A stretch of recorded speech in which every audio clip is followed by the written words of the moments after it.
Hello, good afternoon, everyone, and welcome back to another session of amazing panelists. Today's session is called Life as a Student. My name is Pitsalak Pfeiffer. I'm your moderator for this session, and we're looking forward to an exciting 45 minutes together.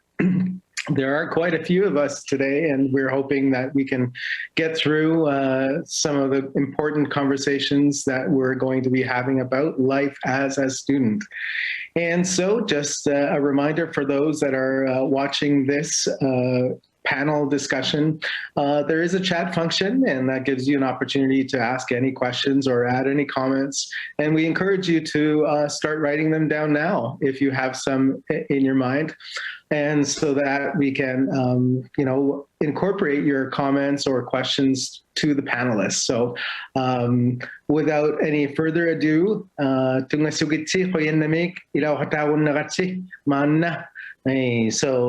life as a student. Today we have some amazing panelists who have dedicated their time for us.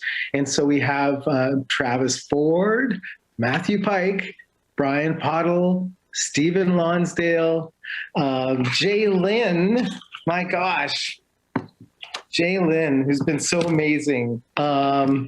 Yes, gotta get your last name in there. So sorry.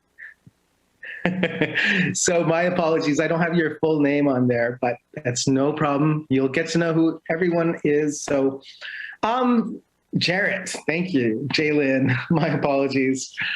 So yeah, what's it like moving to a new city? What's it like starting in a new school, adjusting to life, even in the South?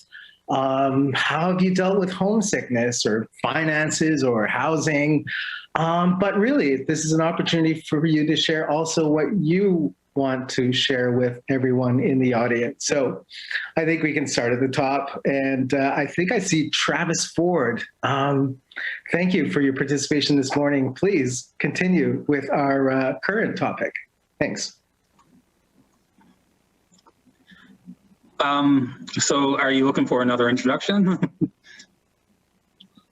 Yes, some people have not been. Sorry. Thank you. My name is Travis Ford. I'm from Happy Valley Goose Bay, Labrador. I went to school in St. John's, Newfoundland twice. Once dropped out, and second time I actually finished up. I've learned a lot throughout that time in my life, and I feel like it's given me a lot of strength. So So I went to school to do a Bachelor of Recreation, which wasn't the intent initially, but that's what I finished off with. I wanted to be a phys ed teacher, but I chose against that. I learned more about myself as the degree went on. Since then, I've started working with the New York government. I'm a health promotion coordinator, where I get to help out a lot of people that are, in a lot of different fields, from smoking to sexual health to, COVID-19 currently. So I've been pretty steady for the last few years. I'm pretty happy in the position I'm in. Thanks for that brief introduction, Travis. I'd like to go to Stephen Lonsdale.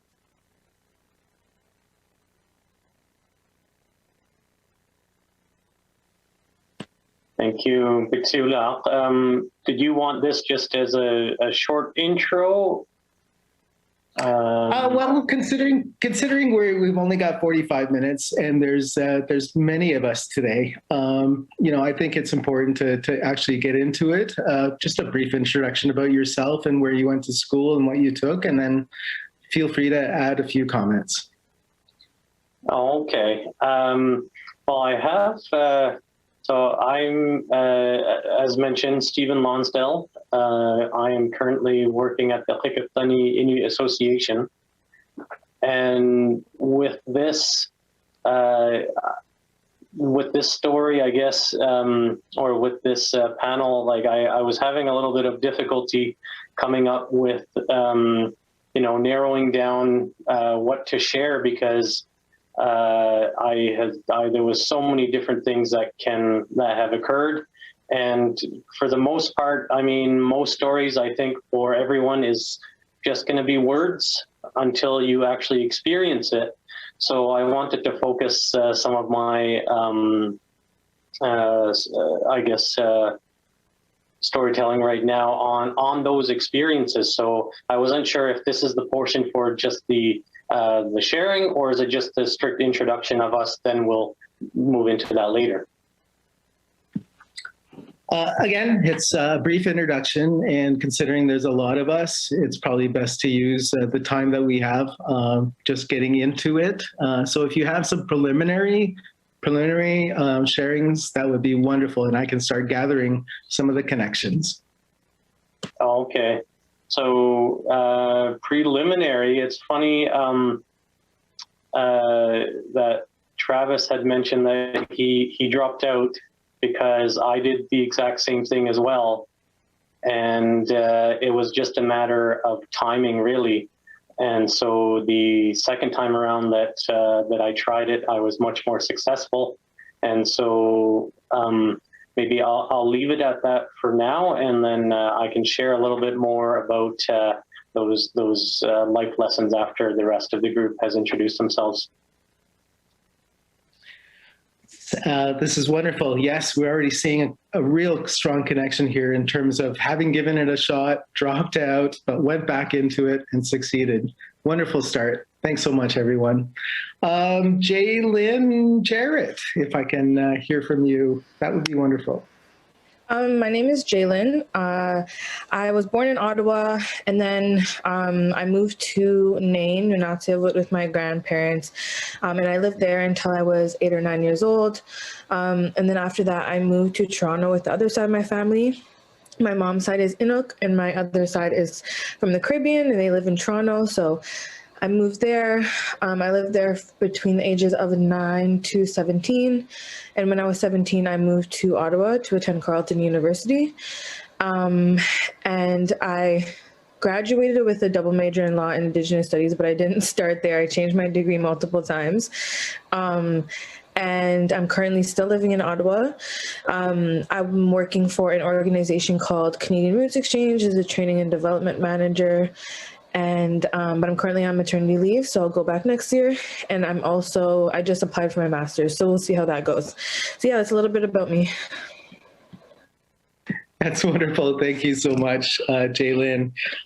You changed your degree but kept on going. And you're presently on mat leave. Congratulations on your upcoming birth of a new one. Thank you. Wonderful. So we're starting to see more connections coming up. Let's hear from Brian Poddle. Hi, good afternoon, everyone. My name is Brian Poddle. I'm an Inuk from Postville and Rigolet in Nunavut, north coast of Labrador, who might be unfamiliar with that term. I'm passionate about educating Indigenous youth about the benefits of post-secondary education, and have engaged in outreach work starting in 2013 or so with the Memorial University of Newfoundland with their Aboriginal Ambassador Program, while still an undergraduate student, actually. I graduated the Bachelor of Engineering program in 2015 with an electrical engineering major and a physics minor. It's really funny, actually, to hear everyone else's stories about getting into one area of study, realizing it's not for them. It's the same for me. I just was lucky because I actually started out with computer engineering, realized I don't like programming so much that I want to do it for the rest of my life. Saw that the electrical engineering program had a lot more physics and math, which was more of my kind of ballpark, and was able to switch seamlessly because I realized that I was going down a path I didn't like early on enough that I had that time. So yeah, I definitely understand what you guys mean there. So nowadays I work with PAL Aerospace here in St. John's in Newfoundland, where I work on or around surveillance aircraft. And prior to this, I've only been there for 6-ish months. I work with radio frequency engineering. And I spent 4 years at a wireless power company here in St. John's, where I developed systems that transferred power through the air via electromagnetic waves. I've even done a project down in Michigan with Ford Motor Company as well, so that was pretty cool. That's amazing. Thank you so much for sharing that. Okay, so I seem to have had some technical difficulties. My apologies. Thank you, Brian, for that. Getting into science, that's super cool. So, you know, getting into the social sciences or the applied sciences, really interesting. That may factor into our conversation today. So, Matthew Pike, if we could. Hi, thank you. My name is Matthew Pike, originally from Happy Valley Goose Bay in Labrador, a Nunavut beneficiary. My cousin is Travis. We went to school together, so we were messaging before this to talk about our old times during our undergrad. For me, I'm 32 and still in school, so I'm currently doing my PhD in population medicine at the University of Guelph, studying community health impacts near mining developments in Inuit Nunagat. And at the same time, I work for Vale, a mining company that is the operator of the Voisey's Bay mine site. And I currently work there as the Indigenous Relations Manager for all our Canadian operations. So I have the pleasure of working with First Nations and Métis in Ontario and Manitoba as well. And I guess a topic that I think is a key theme through here is the academics of school have something were a challenge, but that wasn't the biggest challenge for me. It was the life for me in the big city of St. John's. Moving into residence, having to share a very small residence room with a complete stranger who happened to snore every night. So that was a great start to university. All those other things that they don't teach, they don't prepare you for in high school. The academics are, relatively speaking, the easy part. It's the social life that was the toughest for me. But yeah, look forward to answering any questions people have and sharing some stories about undergrad or my master's or currently the work that I'm doing now. Thank you. Thank you, everyone. Wonderful. This is what I'm gathering from everyone that's participating today is that you have studied or are studying, continue to study at an institution, at a university institution in Southern Canada, so outside of Inuit Nunagat. So this might be a good place to focus on since it is something that's common to all of you. And so in that regard, we've heard a few things about adjusting to life in the big city, moving, living on campus, sleeping with a roommate who snores. So that's not sure if that's a story we all want to share, but let's talk about more of those, what you were talking about a minute ago in terms of challenges. What was it like being in school? What was the academic life? What was your social life? What was the supports that you had? And so in that regard, maybe we can go through a new round of conversation.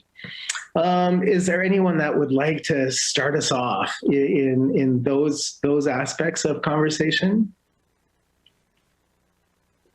Yeah, I'll jump in there or Stephen, you go ahead, or whoever you pick first. Stephen would be great.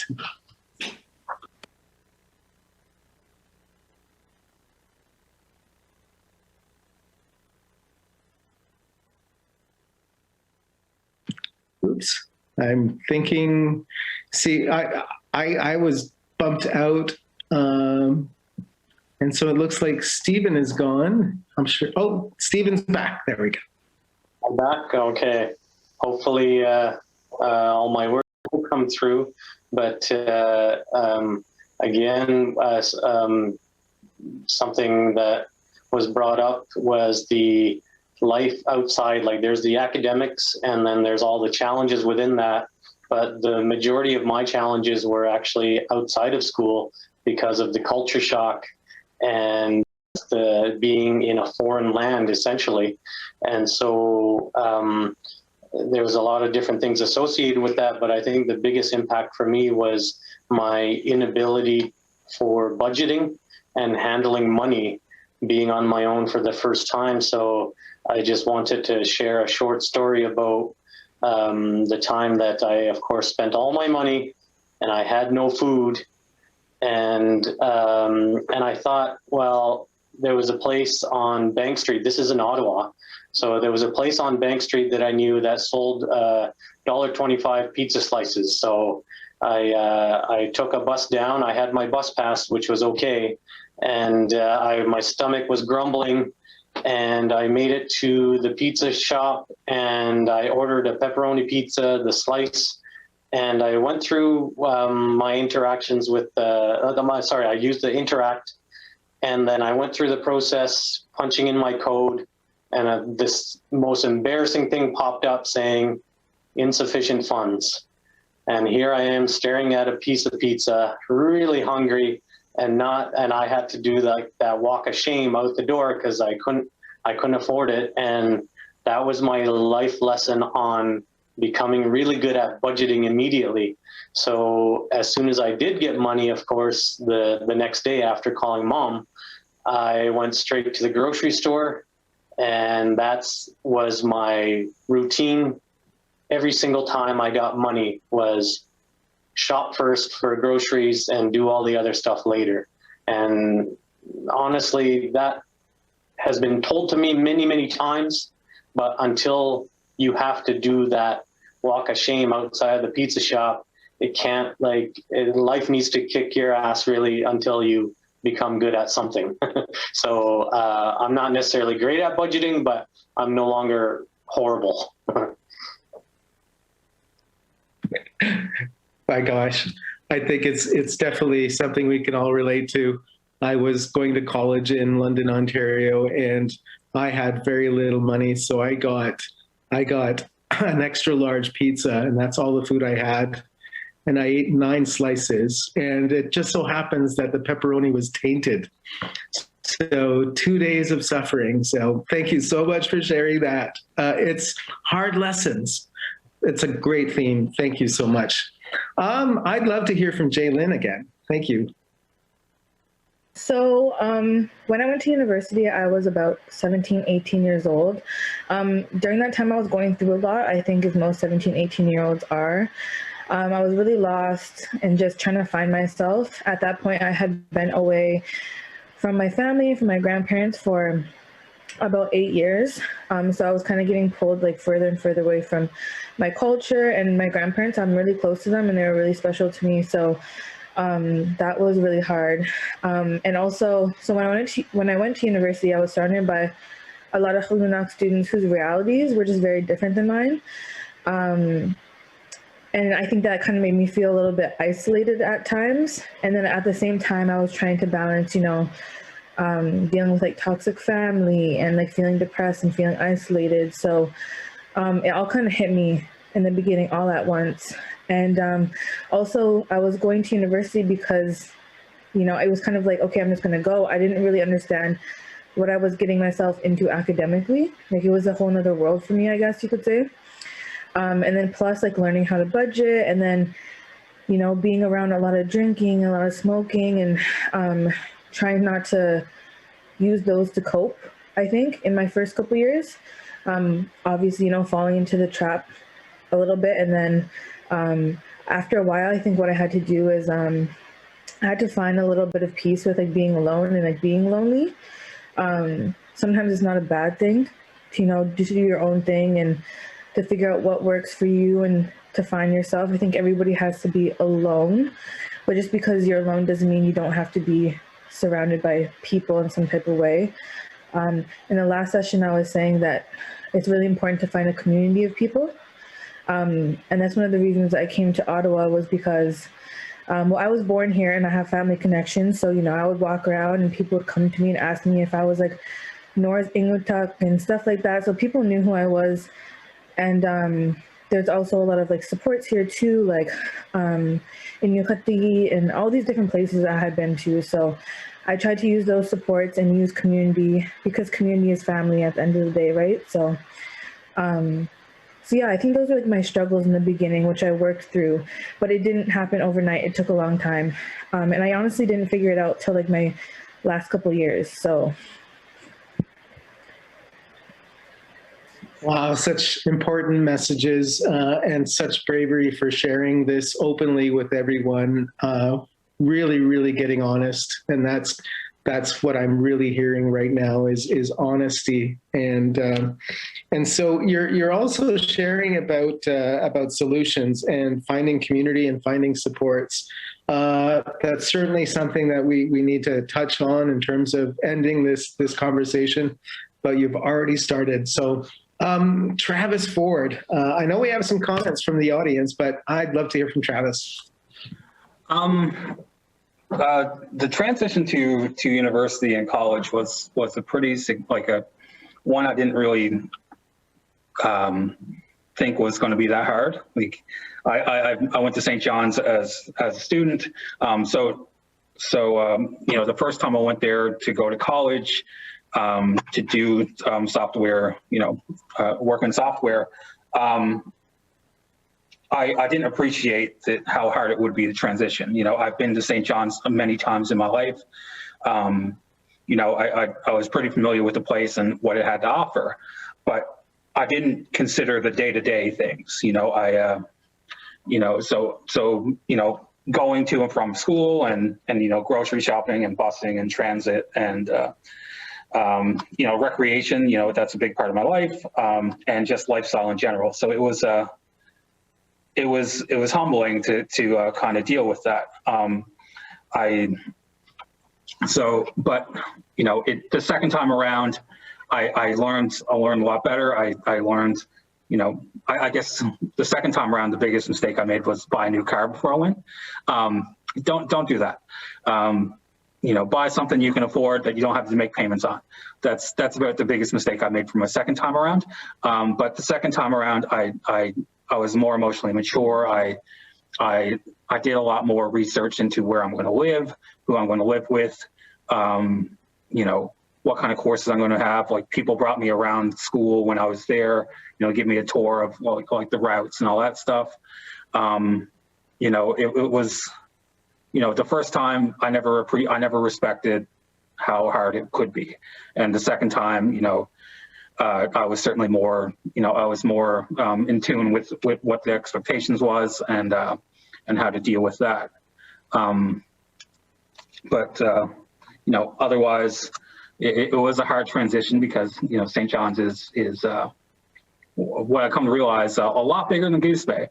It's 110,000 people compared to 7,000. It's about 15 times bigger. So, it is, and it's a lot more hectic, and you don't realize how much you miss your culture until you're kind of out of it. So, it's all those things kind of come into one thing, kind of come all together. And, it was an interesting ride, but, it was certainly, took me a while to get to where I wanted to be, but I'm happy that I went with it.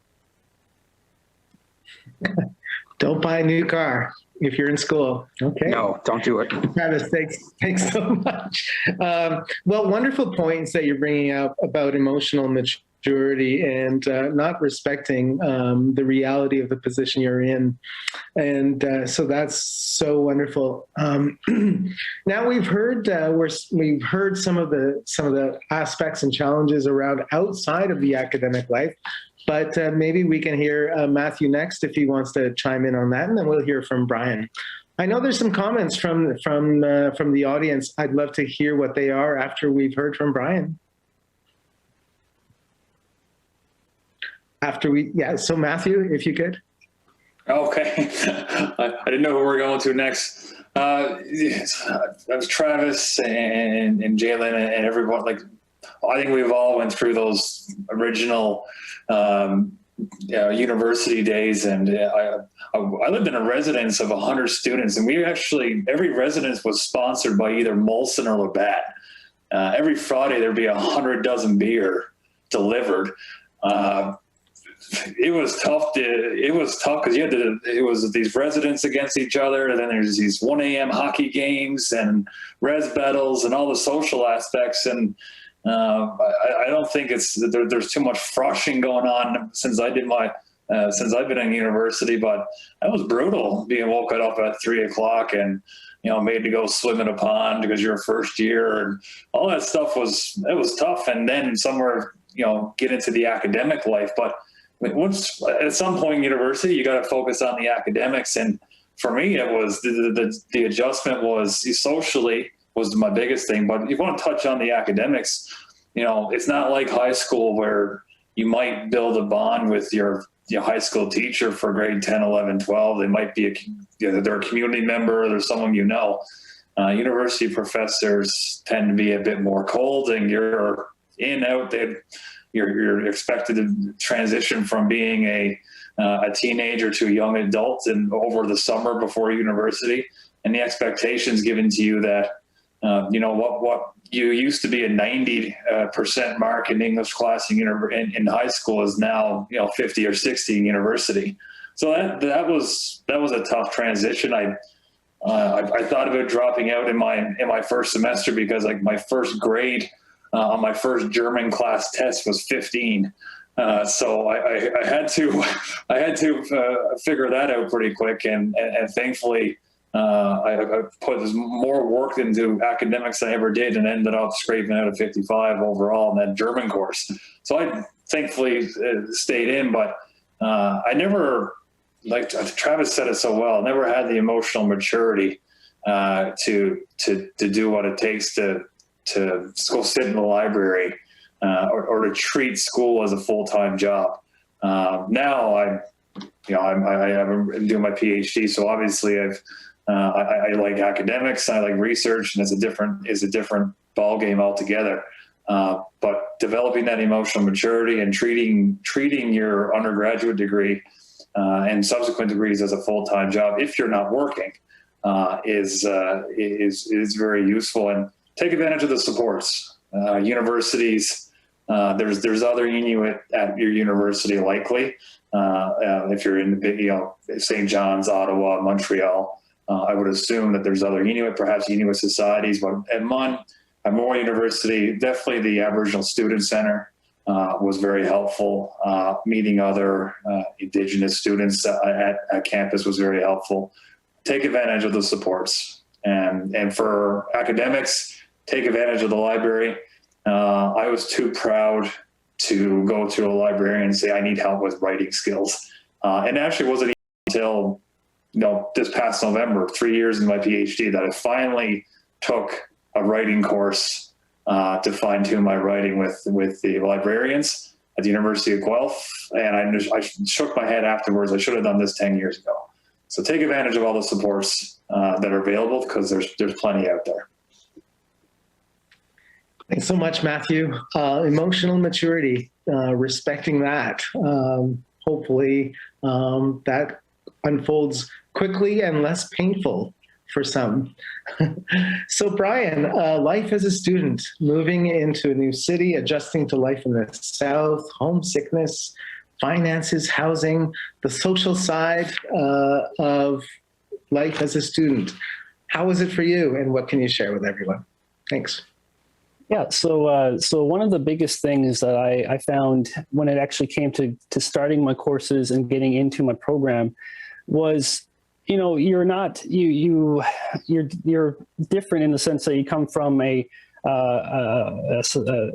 culture where family is very integral to your identity. It's very it's a part of most facets of life back home, and then you come to an institution where you are interfacing with people who are predominantly kind of Western culture, all about individualism, capitalism, all those kinds of things, and you kind of have this sort of clash, I guess, of priorities of cultural identity, I suppose. And one of the biggest things that I found in terms of kind of getting over that, because you do get homesick. I missed Nan's Sunday supper that I had every week, or Aunt Norma's baked goods, that kind of stuff. But one of the biggest things that I found were, and I only now in kind of retrospect, I'm able to identify this as being as so powerful as it was, is just building a kind of new sense of community, whether it's with your peers, your classmates, finding friends and people who you just kind of hang out with, spend time with, do work together with. Or I also like Matt, I went to residence as well, And that was awesome because not only was I right on campus, so all the logistical pieces of getting to and from courses and getting meals, because there's a dining hall on the campus as well, that was all taken care of. So I didn't have to worry about any of those things, which, you know, coming from a situation where I was a pretty dependent, I suppose, individual going to being independent, it was really nice to have those things taken care of. So I strongly recommend that as a starting point if you're going to school. Obviously, it's not the same with COVID, but if at all possible, getting that kind of sense of community was really huge. You know, I had buddies I went to play badminton with at the field house here at MUN, all those kinds of things. With regards to, you know, I guess just getting used to life in like a more southerly location, this is a somewhat, I guess, comical example, but I had to unlearn certain behaviors like waving at everybody as I'm passing on the street or saying hi to strangers, because, you know, that's such a big thing back home that it just uncritically becomes a behavior exhibit elsewhere. In St. John's, people don't take kindly to those kinds of things. So you have to kind of, I guess, fit in and I guess, suppress, I suppose, parts of your identity, your culture. And it's unfortunate. But I guess what happens is you're melding two very clashing worlds, the world you come from, the world you've known heretofore, say, with the world that you're now kind of getting out into, this world that you're somewhat isolated from because you grew up in a smaller community, or even in Goose Bay, you know, like where Travis was saying is from. They all have different feels, so just getting used to that was really challenging. It was one of the biggest things I think I had to overcome, was just getting used to that difference. And finally, with regards to, say, finances, admittedly for me, it was somewhat simple. It's just math, you know. Its income must equal or at least exceed expenses. So with that in mind, I was able to pinch pennies and make sure that I always had enough money to pay for food, maybe treat myself to chocolate milk every so often if I pinch pennies hard enough. So I was really lucky in that regard. Thanks so much, Brian. Those are wonderful. You know, I think what is kind of common in all of this is this culture shock. And this is what Stephen introduced at the very beginning, was this culture shock. And maybe we can pick up on that a little bit, because some of the comments that are coming out of some of the participants is, we wish we had a specific support group for Inuk graduate students. Going back to school as a mature student. And so I think it would be great to touch on that, going back as a mature student. What was it like the first year out of your hometown? I think that aspect of culture shock might be good to pick up a little bit more on that. I can certainly relate to, you know, smiling and looking at people and waving and getting strange looks, and you know, that really takes a damper on city living. But so I've shared some of the comments coming from the audience. Can anyone pick up on or try and build on some of the comments or questions from the audience? Travis, thanks so much. I heard you just say something about a mature student. I went to school as a mature student. So, you know, different schools have different regulations, but for a Memorial University, it was 21 years of age. They'll take you in as general acceptance. And I was just looking at it yesterday, and you have to write some kind of essay. You know, it's just to kind of prove that, you know, you're actually willing to commit to this. It was very difficult on the ego, on a lot of different things, to go back as a mature student. You know, my first class was a first year English course, and I remember walking in, and it was just it felt like a bunch of kids. You know, like, because at 21, you feel like you're ancient, you're a fully grown adult, and all these types of things. And then you walk in and you see these 18-year-olds like, geez, I don't belong here. And then, you know, the first thing they ask you is like to write an essay. And it's like, I haven't written an essay in 4 or 5 years now, it feels like. So, you know, it was a lot. But it was the best thing for me. Absolutely. It was, you know, at this point I was ready. I took more pride into what I wanted to do. You know, I had more of an idea how to live on my own and all those types of things. So it was, you know, it was hard initially, and even for the first year or so, especially doing a lot of intro and first year courses, it was a little overwhelming. But I think having, you know, learn more about yourself, you know, taking a couple of years off of school and kind of learning, you know, who and what you want to be when, for the rest of your life. I think it was, you know, something that was pretty easy. It was hard initially, but it was certainly worth it in the long run. Mature student, yes, I remember that. Just a few short years ago, going into my first university class one night, and it was a 1,000 level course, and there was 250 students, everyone with a laptop and me with a notebook. Anyway, that felt really strange. Stephen, I saw your hand up. Thanks so much for adding to the conversation. Yeah, I can throw my hat into the ring when it comes to being a mature student. This was not too long ago. I was 36 at the time that I decided to go back to school. I'm now 44. So I really felt a little old. It wasn't actually down south. It was here in Nukhabit.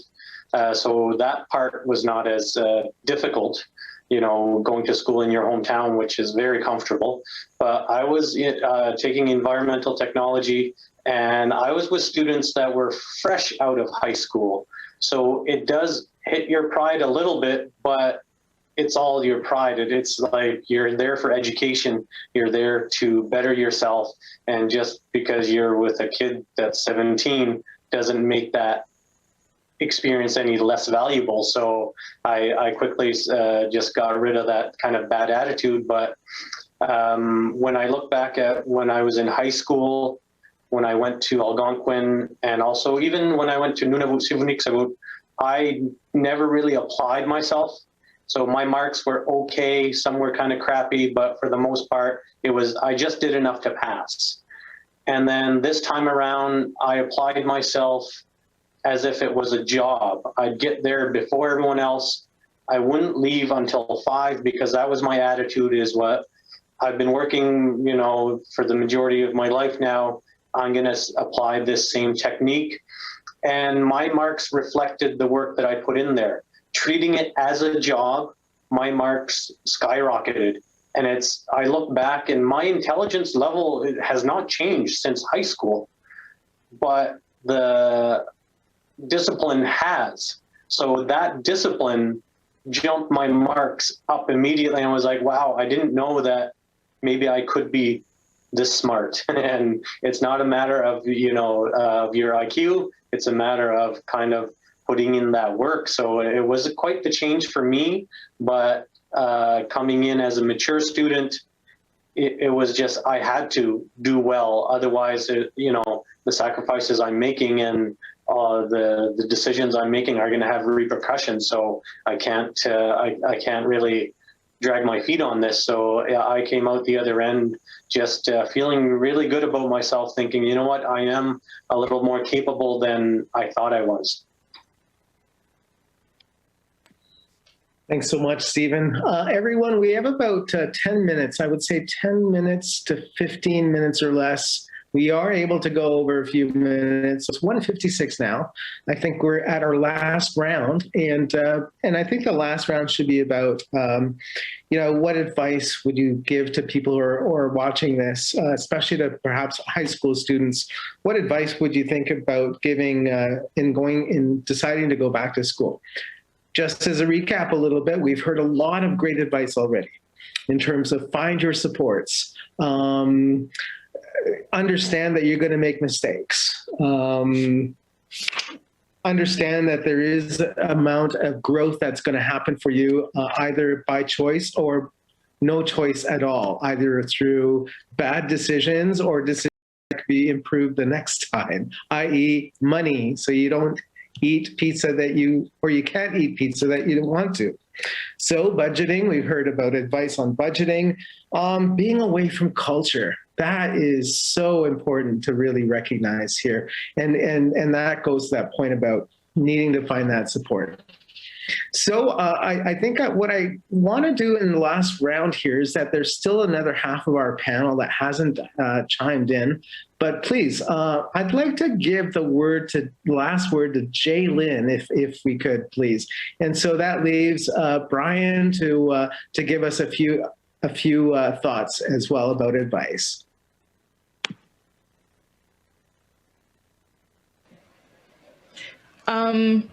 So I guess one piece of advice I have for Inuit students specifically is to seek out, like to be very intentional with the supports you seek out and to seek out Inuit specific supports, because a lot of the times when you go to universities and you go to cities, there's a lot of resources, but they're not geared towards Inuit. And I think that's really important because yes, I'm Indigenous, but I'm Inuk first. I always tell people that. And so for me, when I went to Carleton, that was a little bit hard because I would go into Indigenous centers and I didn't really see any Inuit, and I wasn't even sure if people identified me as being Inuk. So what I did is I kind of sought out students and we created like a little group, and it was really nice because sometimes I would bring in like country food and we would get to share with the other students. Also another thing that I did, I think I talked about this earlier, but I sought some resources outside of school too. So for example, I started going to Inuit women's sewing workshop, like outside of school. And when I started viewing that as like that's also education. Education doesn't necessarily always have to be, in an academic institution setting. So once you start viewing like, cultural aspects as education too, it makes it a lot easier to have like a balance between between school and also like community. Whereas both are just as productive. And you have to really put yourself out there, because I remember at first I was really shy and I would just kind of walk in and it's like kind of go in the corner, but introduce yourself to people. Inuit are very welcoming anyways, so put yourself out there and just be very intentional, and don't be afraid to ask questions and to tell people what you need, because people are responsive to those things. So thank you, Jaylyn. Another great piece of advice. Thank you. I think it's really the message here is you're going to make mistakes, but you need to give it a shot. You need to find your supports, but it's okay to make mistakes. And I think that's what I'm hearing from everyone. Unfortunately, we do have to wrap it up, but I do want to give another 45 seconds to Brian Poddle to end us on an amazing way. No pressure there, my friend. Thank you, Brian. Thanks so much, everyone. If we get cut off, my apologies. Yeah, no pressure at all, right? Yeah, so basically, Jaylyn really actually hit home on a really good point. Just remind yourself that you are allowed to be you. If you have questions, never feel like you're an inconvenience. Feel free to reach out to to anyone, your prof, TAs, classmates, people who work with the university. Just remember that you are allowed to occupy the space you're in and to own that, to just assert yourself. And remember that people will help you if you seek it. Wow. Challenge met, exceeded. Thanks so much, everyone. I hope you get to meet and chat with all of the presenters today, and we hope that you continue to have a great conference. Thank you, Stephen Lonsdale, Brian Poddle, Travis Ford, Matthew Pike, Jaylyn, as always, awesome. Thank you so much, everyone. Take care. Be safe.